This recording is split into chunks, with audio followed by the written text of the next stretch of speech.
یہ جو اعلامیہ جاری کیا گیا یہ بتاتا ہے کہ کسی کا ایک تو نام نہیں لیا گیا. اور انٹرنیشنل پیس اینڈ آرڈر کی بات رضا صاحب ہوئی ہے, پاکستان کیا وہ مڈل پاور اختیار کر چکا ہے؟ کیونکہ اگر مجموعی طور پر نظر ڈالے ایران اور امریکہ کے درمیان عدم اعتماد دکھائی دیتا ہے, یورپ پر بھی ایران کو اعتماد نہیں ہے, عرب ممالک فریق بن چکے ہیں, جاپان آسٹریلیا امریکی کیمپ کے اندر موجود ہیں, تہران واشنگٹن ریاض اور بیجنگ سب ایک کال کی دوری پر ہے, مستقل رابطے میں ہے بیک اینڈ پر. پاکستان ہی وہ ممکنہ ثالث ہو سکتا ہے جو بریک تھرو کروائے گا اس ساری سچویشن میں؟ کیا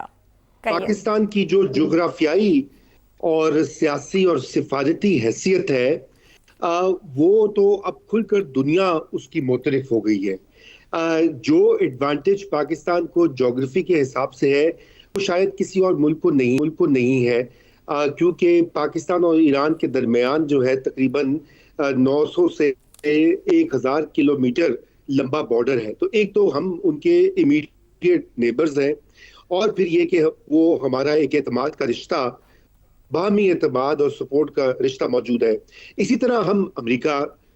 کے بھی جب سے پاکستان بنا ہے, پاکستان مغربی کیمپ میں رہا ہے اور امریکہ کا اتحادی رہا ہے, ہر دور پر ہر موڑ پر اتار چڑھاؤ آتے رہے ہیں, لیکن پاکستان کی جو الائنمنٹ ہے وہ رہی ہے. اور اسی طرح پاکستان اسلامی دنیا جو ہے, مسلم ممالک جو ہیں خصوصاً گلف میں, وہاں بھی پاکستان کی ایک خاص ویلیو بھی ہے, حیثیت بھی ہے. دفاعی پیکٹس ہو چکے ہیں, ہمارے لوگ لاکھوں کی تعداد میں وہاں پہ موجود ہیں, اور ہمارے بڑے گہرے اور پرانے رشتے ہیں. اور ترکی اور پاکستان تو بھائی بھائی ہیں, آپ دیکھ لیجئے ان کا تو اب آج سے نہیں, یہ تو دہائیوں کا یہ قصہ ہے. تو اس پورے بحران میں پاکستان کی جو ویلیو ہے اور امپورٹنس ہے وہ سامنے آ گئی ہے, اور اس کے امریکہ بھی اس کو ایکنالج کرتا ہے اور ایران بھی کرتا ہے. اب مسئلہ یہ ہے کہ پاکستان چونکہ ایک مڈل پاور ہے, آپ نے خود یہ کہا, اور بالکل مڈل پاور وہ ہے, اور نیوکلیئر پاور بھی ہے, لیکن پاکستان از خود کوئی گارنٹر ہو نہیں سکتا, کیونکہ امریکہ ایک بہت بڑی پاور ہے. اور ایران کا جو اس وقت سر دست سب سے بڑا مسئلہ یہ ہے کہ وہ کہتے ہیں کہ بھئی مذاکرات ہم کر لیں, کوئی ایک ڈیل بھی کر لیں, تو اس کا ضامن کون ہوگا؟ آپ کو پتا نا کہ گارنٹرز کی بات تو ڈومیسٹک لیول پہ بھی عائشہ ہوتی رہی ہے, آپ تو خود بھی اس کے بارے میں بہت سوال کرتی ہیں. تو وہاں پہ ایران کے بھی کچھ ایسے خدشات ہیں, وہ کہتے ہیں کون ضمانت دے گا امریکہ کی اور اسرائیل کی, اور معاملات بھی ایک جیسے ہی ہیں نا, یہاں پر کوئی ان کی ضمانت دینے کو تیار ہے, نہ وہاں کوئی ٹرمپ کی ضمانت لینے کو تیار ہے.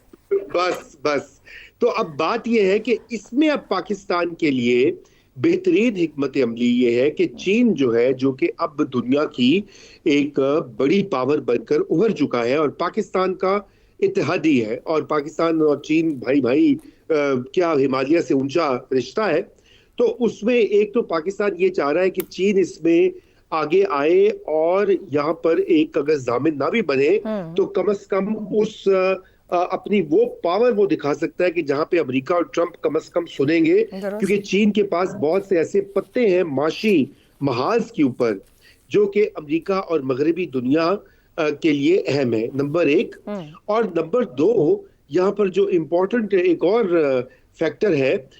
وہ اس حوالے سے ہے کہ چین از خود پریشان بھی ہے کہ ابھی تو جو اس جنگ کے معاشی اثرات ہیں وہ کچھ مہینے تو شاید نکال لے گا, لیکن یاد رہے کہ دنیا کی وہ اب سب سے بڑی معیشت بننے جا رہا ہے, اور اس کی جو انرجی نیڈز اور اس کے معیشت کے اوپر جو اثرات ہیں وہ بھی بہت شدید ہوں گے. پھر آپ کو پتا ہے کہ چین نے belt and road initiative CPEC جس کا حصہ ہے, اس کے تحت 120-130 ممالک کے ساتھ معاملات جو ہے وہ کیے ہیں. اگر یہاں پہ جنگ اور جدل رہے گا, رستے بند رہیں گے, فلائٹیں بند رہیں گی, شپنگ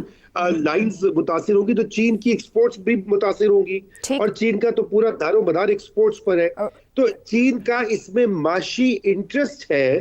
کہ یہاں پر کوئی تصفیہ ہو اور یہ جنگ بندی کی طرف بڑھے. اب یہ کیسے چین کرتا ہے؟ بنا اپنی فوجوں کو انوالو کیے ہوئے,